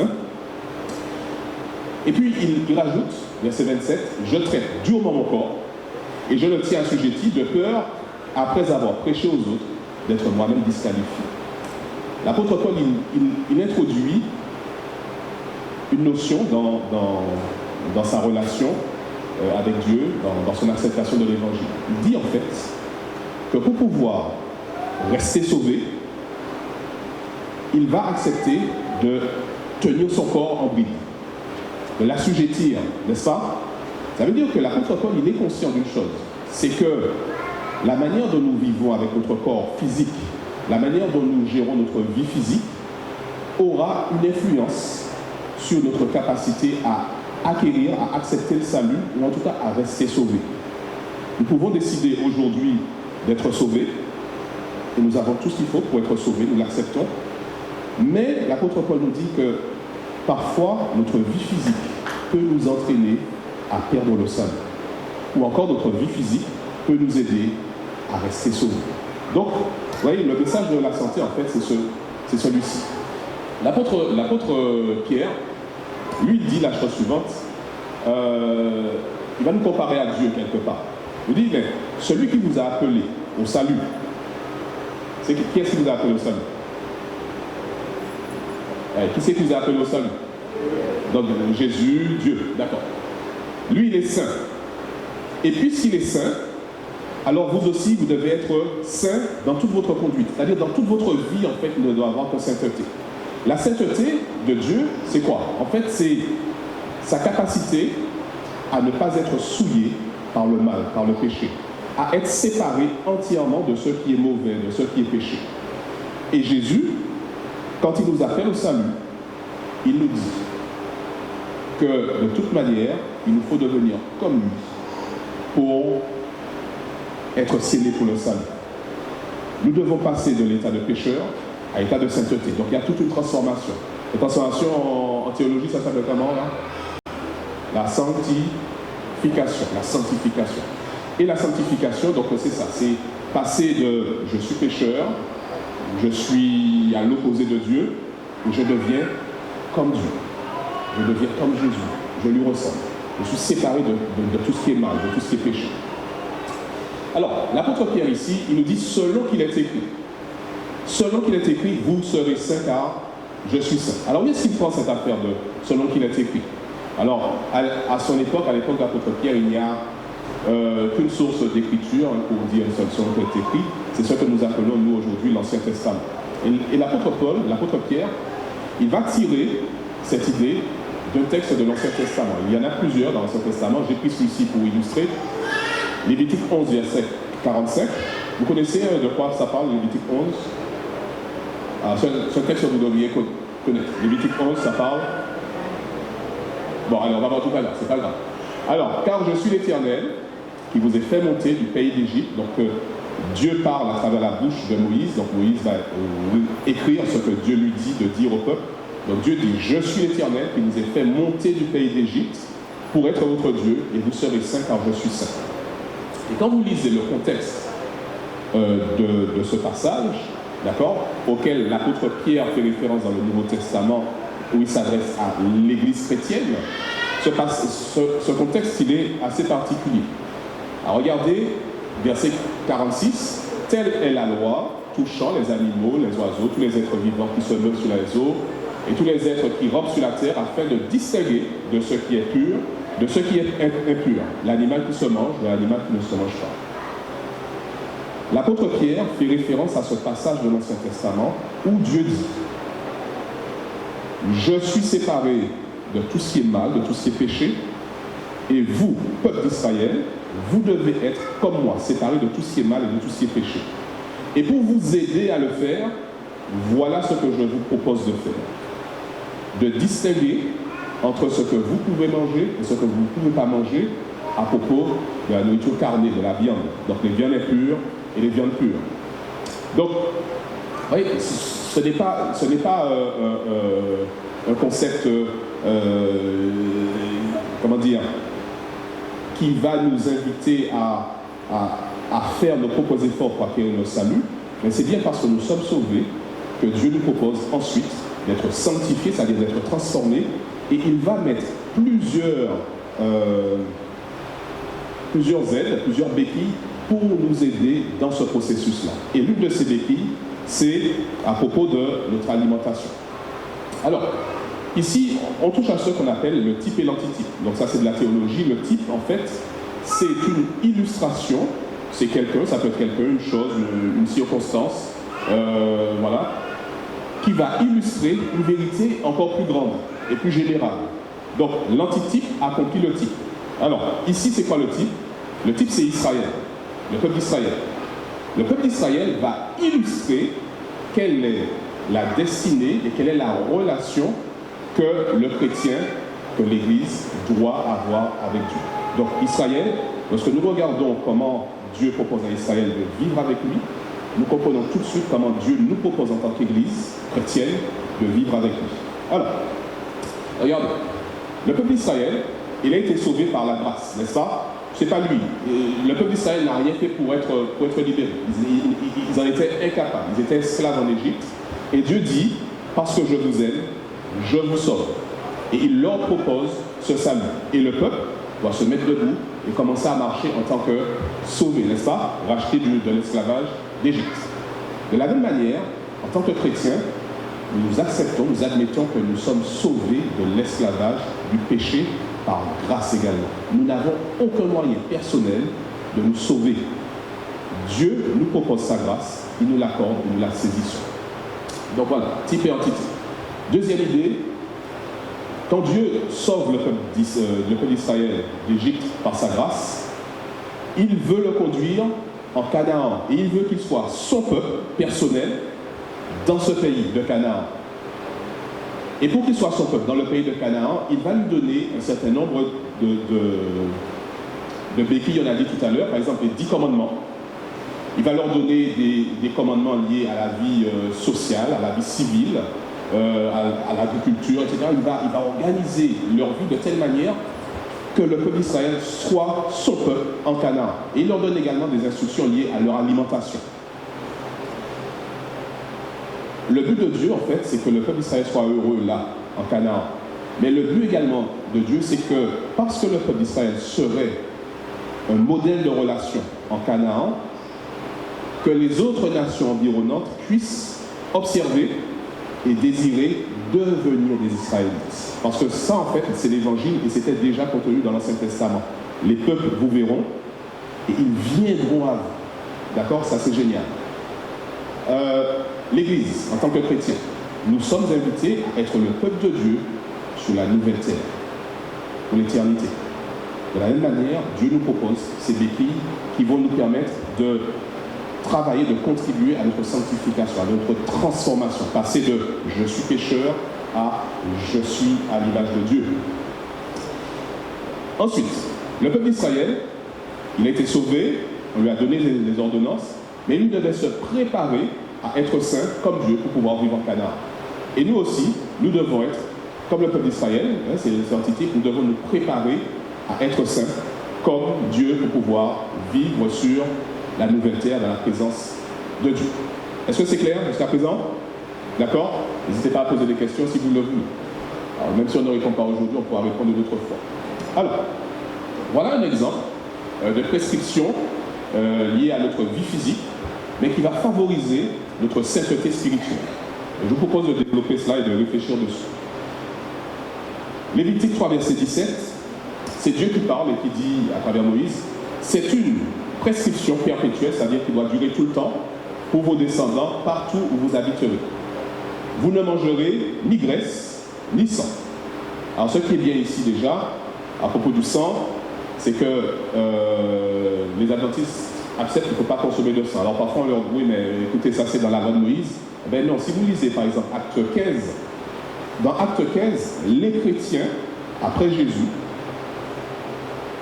ont décidé de continuer à ne pas consommer de sang.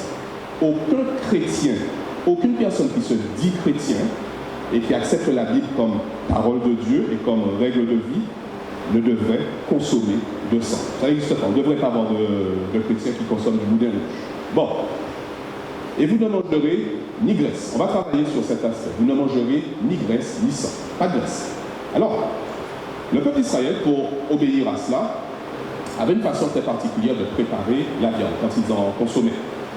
Alors, par exemple, on peut consommer quoi? Qu'est-ce qu'on peut consommer comme viande? Qu'est-ce qu'on peut consommer comme viande? Du bœuf. Allez, prenons le bœuf. Alors, le peuple d'Israël, les Israélites, ils décident de manger du bœuf. Alors, ils tuent le bœuf. Et comment est-ce qu'ils vont tuer le bœuf? Ils vont d'abord essayer d'éliminer le maximum de sang. Alors, ils vont suspendre la bête par les pattes, à arrière, la tête en bas. Ils vont ensuite l'égorger alors que l'animal est encore vivant. Et parce que le cœur est en train de battre toujours, le cœur va expulser le maximum de sang. Et tout le sang va couler. Et on laisse l'animal suspendu le plus longtemps possible pour que le sang puisse couler. Et après cela, il n'y a presque plus de sang dans le corps de l'animal. Ensuite, on dépèce l'animal et on élimine tout ce qui est entrailles, tout ce qui est viscères. Le foie, par exemple, il ne mangeait pas cela. Le cœur, etc., on ne mange pas de ça. Les intestins, on n'en mange pas à l'époque du peuple d'Israël. Il prenait la partie la plus maigre de la viande, il la mettait dans un chaudron, dans une marmite, à gros bouillon, il faisait cuire cela dans de l'eau, à gros bouillon. Pendant que ça bouillait, la graisse remontait, ils éliminaient la graisse, et finalement il restait donc une viande qui était assez insipide, donc elle avait beaucoup cuit, elle était pratiquement sans goût, et il l'utilisait ensuite comme source de protéines. Bien, donc là ils éliminent la graisse. La science moderne nous dit également que notre régime alimentaire, et notamment le régime lié à la graisse, et ça c'est une des perversions du régime moderne, vous avez vu, il est très grave. Pourquoi? Parce que la graisse, en fait, a cette capacité de dissoudre tout ce qui est bon au goût. Et c'est pour ça qu'on aime manger gras, d'accord? Quand on fait une grillade, en fait, il y a de la graisse dedans, et la graisse, elle va être transformée et donner un petit goût. D'accord? Si vous enlevez la graisse du repas, généralement, c'est un peu insipide. D'accord? Alors, par exemple, quelques personnes de notre époque, cet homme, c'est un médecin, qui dans les années 30 a travaillé un peu sur l'influence de l'alimentation sur le comportement des gens. Ça, c'était un pionnier dans la matière. Après, ça s'est développé, cette idée-là. Alors, il dit, il semble que par le mode de nourriture, ou sa quantité, sa qualité, on puisse atteindre l'esprit aussi bien que le corps. Il est en train de dire, cet homme, que je peux modifier votre façon de penser, votre façon d'agir, selon ce que je vous mets dans la bouche. Qu'en pensez-vous? C'est vrai, tout à fait. Alors, il y a plusieurs études et expériences qui ont montré que, en fonction de ce qu'on consomme, par exemple, il y a eu des expériences, notamment aux États-Unis ou au Canada, où on proposait aux élèves de collège ou de lycée d'éliminer le sucre dans leur alimentation.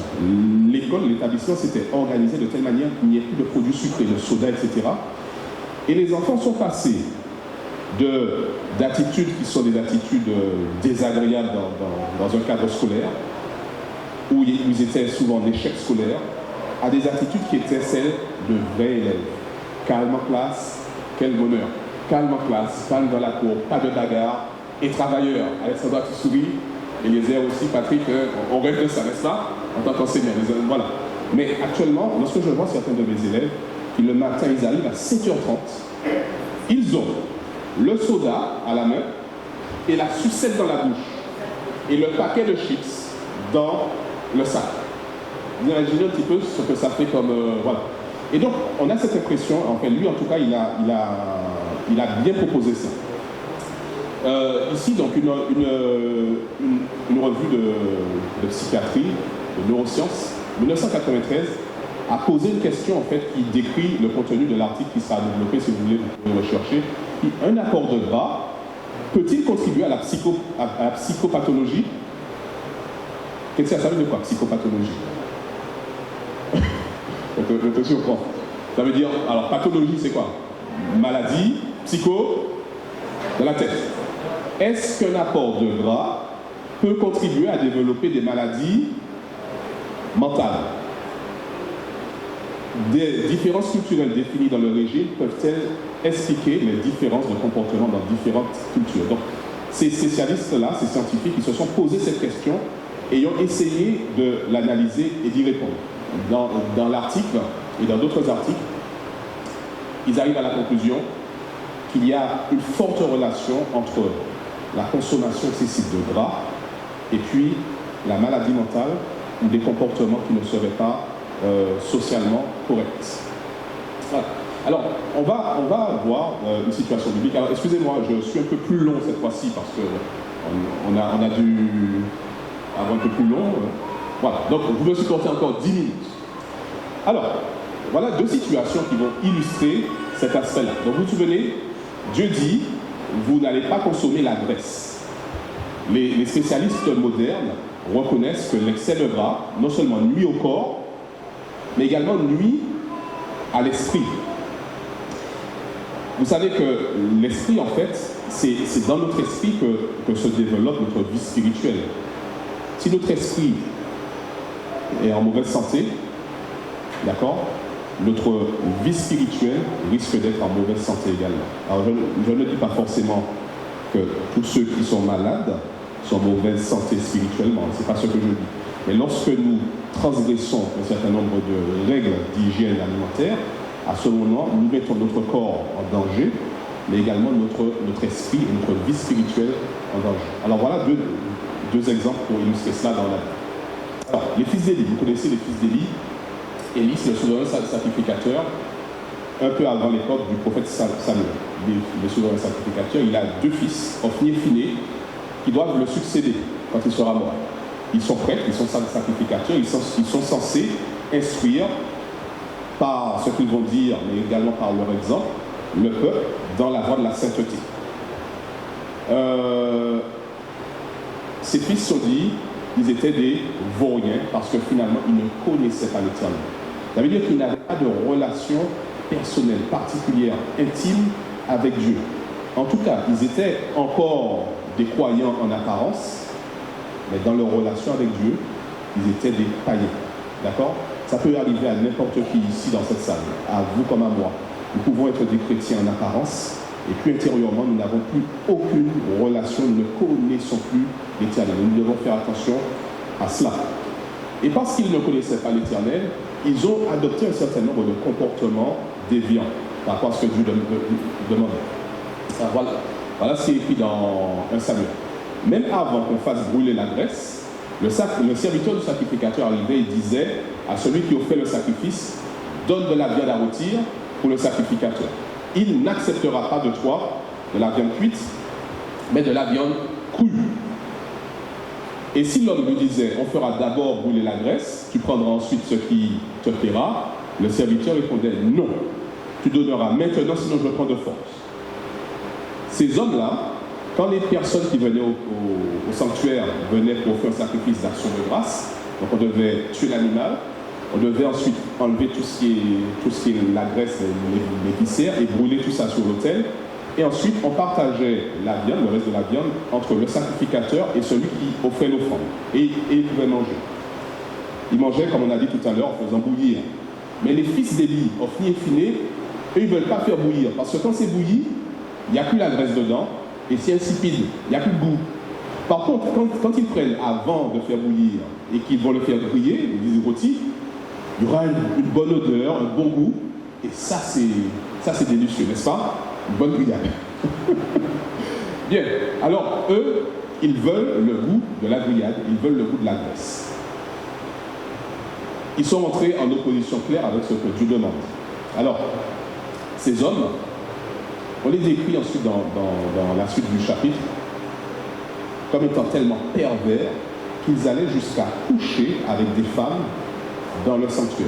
Les femmes d'Israël qui venaient pour adorer Dieu, pour offrir des sacrifices, pour se rapprocher de Dieu et vivre une vie de sainteté, pour être sanctifiés, transformés, les fils d'Élie, qui étaient censés les aider dans ce sens, les corrompaient, les séduisaient et couchaient avec elles devant le sanctuaire. Imaginez un petit peu, lorsqu'on commence à transgresser ce que Dieu nous propose, nous mettons notre vie physique en danger, mais également notre vie mentale et notre vie spirituelle en danger. Il y a un deuxième exemple, un contre-exemple, c'est celui de Daniel. Daniel, lui, il est israélite, il est juif, et il est déporté à Babylone. Les Babyloniens ne sont pas des juifs, ils ne connaissent pas la loi de Dieu. Au contraire, quand ils mangent, ils sacrifient leurs idoles, ils sacrifient la viande à leurs idoles, à leurs dieux. Ils mangent en faisant griller.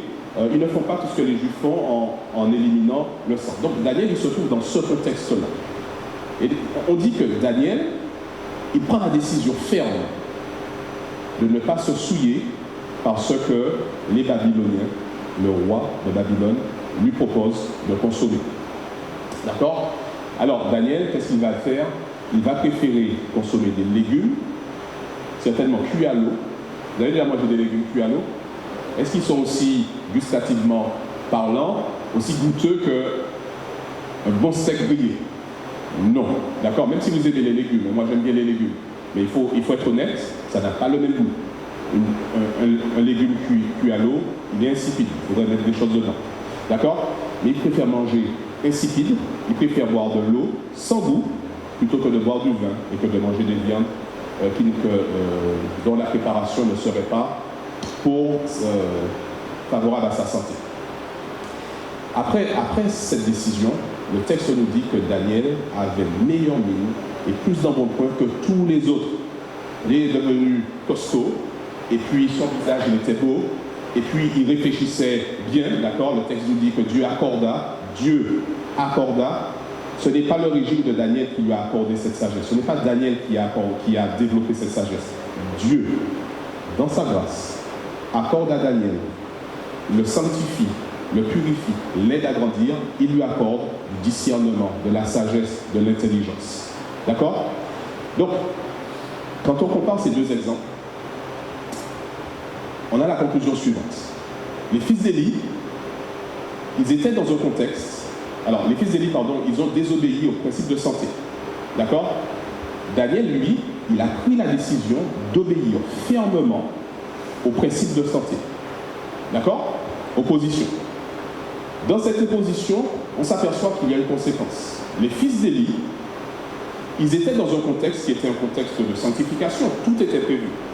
Mais parce qu'ils ont commencé à désobéir aux règles sanitaires de Dieu, ils se sont corrompus, même dans ce contexte de sainteté. Daniel, lui, il était dans un contexte païen, loin de Dieu. Mais parce qu'il a pris la décision d'obéir, sa vie a été sanctifiée dans ce contexte corrompu. Et puis, au final, les fils d'Élie, ils ont perdu le salut. Dieu pourtant leur avait accordé le salut et des privilèges par sa grâce, mais ils l'ont perdu parce qu'ils ont désobéi. Daniel, lui, il a semblé perdre le salut parce qu'il a été déporté de son pays, mais en fait, parce qu'il est resté fidèle, Dieu lui a accordé le salut et lui a fait une merveilleuse promesse. À la fin de sa vie, Dieu lui a dit, Daniel, maintenant, tu vas te coucher en paix avec tes pères, mais un jour viendra où tu sortiras du tombeau et où tu recevras ton héritage. Daniel a obéi, il a reçu le salut. Les fils d'Élie ont désobéi et eux, ils ont été disqualifiés pour le salut parce que leur vie n'a pas été sanctifiée par la présence de Dieu. Alors, chers frères et sœurs, qu'est-ce qu'il nous faut retenir et faire maintenant après ce que je vous ai dit? Alors voilà ce que je vous propose. 3 choses. La première, c'est de reconnaître et de louer Dieu pour sa sagesse. Dieu est le seul sage. Dieu est le sage. Il a la sagesse. Et parce qu'il a cette sagesse qu'il a mise dans sa parole, nous pouvons lui faire confiance. Et nous pouvons le louer. Le louer, ça veut dire reconnaître qu'il est véritablement sage et que tout ce qu'il a écrit dans la Bible est important pour notre salut et notre sanctification. Nous devons lui faire confiance. Deuxième, c'est que nous devons accepter, comme le dit l'apôtre Paul, que notre corps soit un temple de Dieu. Ça veut dire un endroit où Dieu est adoré, où la présence de Dieu est manifestée. Ma vie physique, mon corps, peut être ce lieu où on voit que Dieu est adoré par moi. D'accord? Et vous aussi. Donc nous devons prendre la décision, ou reprendre la décision si nous avons eu du relâchement, d'accepter que toute notre vie physique, notre corps, tout ce qui va rentrer dedans, va contribuer à l'adoration de Dieu. Et puis le troisième point, c'est de remercier Dieu. Remercier Dieu parce que Dieu a inspiré les pionniers de notre Église à commencer à prêcher ce message de la santé, à le lier à l'Évangile, au salut en Jésus. Notre Église a un patrimoine qui est extraordinaire. Il a ce message qui est extraordinaire. Nous devons remercier Dieu de connaître ce message-là et le remercier parce qu'il nous permet, dans les circonstances que nous vivons, de pouvoir partager ce message avec les autres. Donc, 3 choses. Louons Dieu pour sa sagesse. Faisons de notre corps le temple de Dieu. Et puis ensuite, remercions Dieu tous les jours parce que ce message, il nous l'a donné. Il nous permet de le vivre et de le partager. Amen, chers frères et sœurs. Donc, les prochaines fois, donc les prochains sabbats donc, du mois de mai et de juin, donc nous aurons toujours cette thématique. Le sabbat matin, vous allez me retrouver dans un sermon voilà, ici sur ce thème. Et le sabbat après-midi, donc nous aurons l'intervention de professionnels de santé qui vont vous guider dans des ateliers un peu plus pratiques. D'accord? Donc n'hésitez pas à demander à Monique ou à Daniel les feuillets d'invitation que vous pourrez offrir à vos amis et les inviter à venir ici. Merci beaucoup.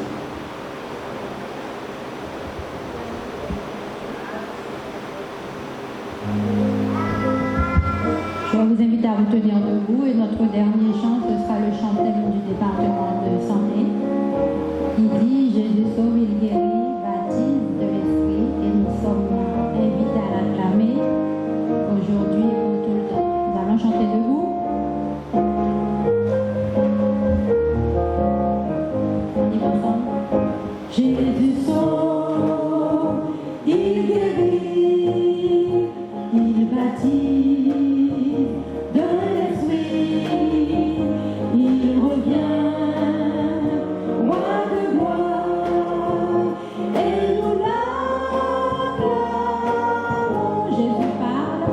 Jésus parle, il guérit, il baptise de l'esprit, il revient, roi de gloire, et nous l'acclamons.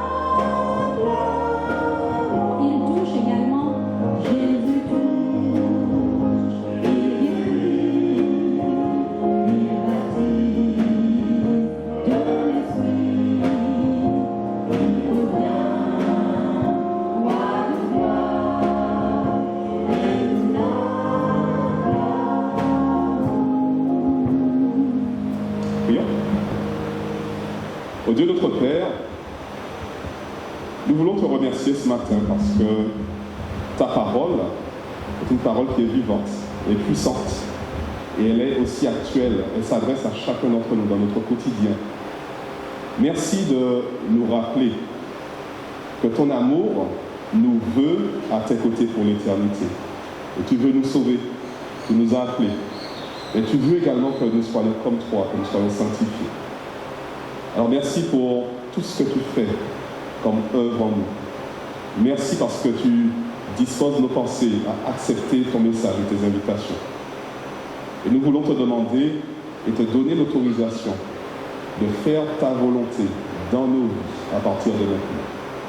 Nous savons que nous en sommes incapables seuls. Mais nous savons que toi, tu as la puissance, et tu l'as dit par ton Saint-Esprit, qu'il va accomplir toute cette œuvre en nous. Et nous l'acceptons avec beaucoup de joie. Que ton nom soit loué, exalté, glorifié pour l'éternité. Au nom de Jésus. Amen.